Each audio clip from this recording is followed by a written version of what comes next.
할렐루야, 주님의 평강이 여러분들과 함께하길 소망합니다.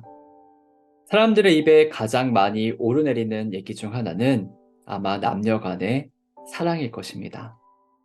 남녀 간의 사랑 이야기는 노래나 드라마, 영화 등 단골 소재이지요. 그만큼 사람들은 남녀 간의 사랑 이야기에 많은 관심을 가집니다. 룻기는 이러니 저러니 해도 룻과 보아스의 사랑 이야기입니다. 물론 본문 그 어디에도 달달한 사랑 고백 같은 것은 나오지 않습니다. 어쩌면 성경에 그런 내용이 나올 리가 없지 않느냐라고 생각할 수도 있지만 천만의 말씀입니다.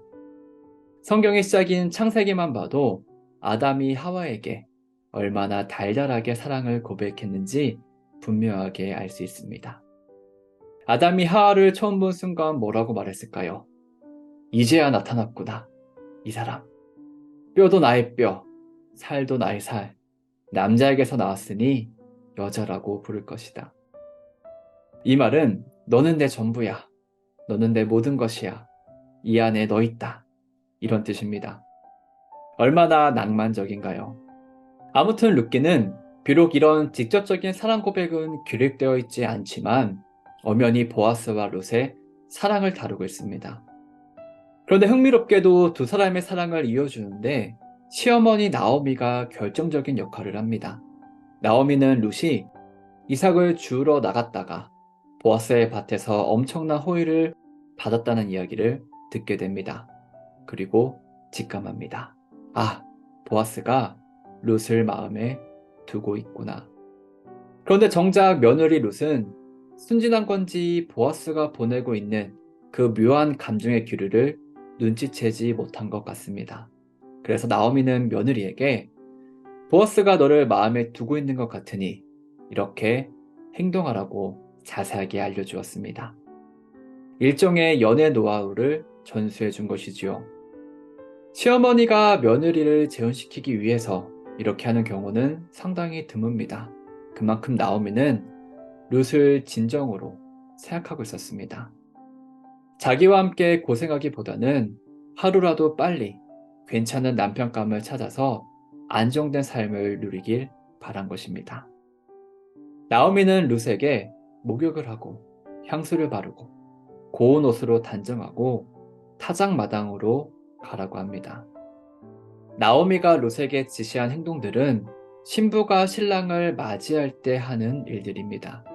지금은 타작할 시기이고 보아스가 타작마당에서 잠을 청할 것이기 때문에 너는 가서 그의 발치에 누우라고 합니다. 아무리 생각해도 상당히 과감한 행동입니다. 과부가 한밤중에 신부 옷차림을 하고서 외간 남자가 자고 있는 곳에 찾아가 곁에 누웠다는 것은 보통 일이 아닙니다. 이어지는 나오미의 말은 더욱 알쏭달쏭합니다. 그가 너의 할 일을 일러줄 것이다. 이게 무슨 황당한 소리일까요? 보리타작을 마치고 타작 마당에서 곤히 자고 있는 보아스에게 대뜸 찾아가서는 밑도 끝도 없이 그 옆에 눕습니다. 그러면 보아스가 룻에게 뭘 어떻게 해야 하는지 알려줄 거라니 이게 도대체 무슨 말일까요? 왜 나오미는 룻에게 이런 일들을 시킨 것일까요? 여러 가지 추측이 가능하겠지만 가장 큰 이유는 보아스에 대한 나오미의 평가 때문이 아닐까 싶습니다. 나오미가 보기에 보아스는 신중하고 순결하고 명예로운 사람이었습니다. 그래서 며느리에게 몹쓸 짓을 하지 않을 것이라고 여겼습니다. 그 증거는 무엇일까요? 첫째로 보아스는 신중하고 점잖은 사람이었습니다.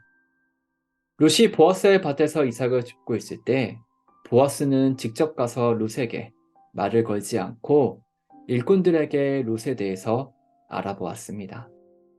왜냐하면 당시에는 아내 외에 다른 여자에게 말을 거는 것은 옳지 못한 행동이었기 때문입니다. 물론 당시는 사사시대였기 때문에 이런 행동들이 크게 흠잡힐 만한 일이 되지는 않았을 것입니다. 하지만 보아스는 기본적인 예의를 지키며 살았습니다. 또 한 가지, 보아스는 룻이 자기 밭에서 추수기간 내내 보리삭을 줍고 있는데도 그 어떤 추파도 던지지 않았습니다. 만약 그랬다면 룻이 대번에 보아스의 마음을 알아차렸을 것입니다. 하지만 시어미가 나서서 조언을 해야 했던 것을 보면 룻이 여간 어리숙한 사람이 아닌 이상 보아스가 상당히 신중하고 점잖은 사람이었다고 추측할 수 있습니다. 두 번째, 보아스는 순결한 사람이었습니다. 보아스는 자신의 돈이나 권력, 갑을 관계를 이용해서 룻에게 접근하지 않았습니다. 아마 룻뿐만 아니라 다른 여인들에게도 그랬을 것입니다. 룻은 정말 말 그대로 보리 이상만 쥐어가지고 돌아왔습니다. 여기서 우리는 보아스가 상당히 순결한 사람이라는 것을 알 수 있습니다. 세 번째, 보아스는 명예로운 사람이었습니다. 룻이 자기 밭에서 이삭을 줍고 있을 때 보아스는 일꾼들에게 눈치를 주지 말라고 단단히 일러두었습니다.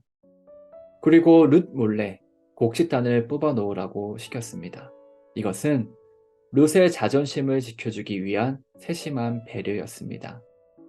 진정으로 명예를 소중히 여기는 사람은 자신의 명예뿐만 아니라 타인의 명예도 소중히 여깁니다. 따라서 룻이 신부옷을 입고 밤중에 찾아가서 보아스 곁에 눕는다고 해도 불명예스러운 일을 범하지는 않을 것입니다. 이 모든 게 나오미의 추측에 불과했지만 그 추측은 근거가 있었기 때문에 합리적이었습니다. 그리고 다행히도 보아스는 나오미의 예상대로, 아니 그 이상으로 유력한 사람이었습니다. 그날 밤에도 보아스는 여전히 룻을 신중하고 점잖게, 순결하게, 그리고 명예롭게 대했습니다. 사랑하는 여러분, 보아스처럼 온전히 믿음의 삶을 살았던 사람이 과연 얼마나 있을까요? 우리는 사사시대와 같은 이 시대를 살아가면서 보아스의 순전한 믿음을 본받아야 합니다. 이것이 오늘 말씀의 교훈입니다. 하지만 그 전에 선행되어야 할 것이 있습니다. 우리는 보아스를 통해서 하나님이 어떤 분이신지 발견할 줄 알아야 합니다. 왜냐하면 룻기에서 보아스는 하나님이 어떠한 분이신지 나타내 보여주는 거울과 같은 역할을 하기 때문입니다. 보아스 행동은 철저하게 하나님의 성품이 반영된 것입니다. 보아스를 통해 발견할 수 있는 하나님은 그 지혜와 능력과 영광과 거룩하심이 영원하신 분입니다. 그런 하나님께서 우리를 너무나 사랑하시고 아껴주시고 보호해 주신다는 것입니다.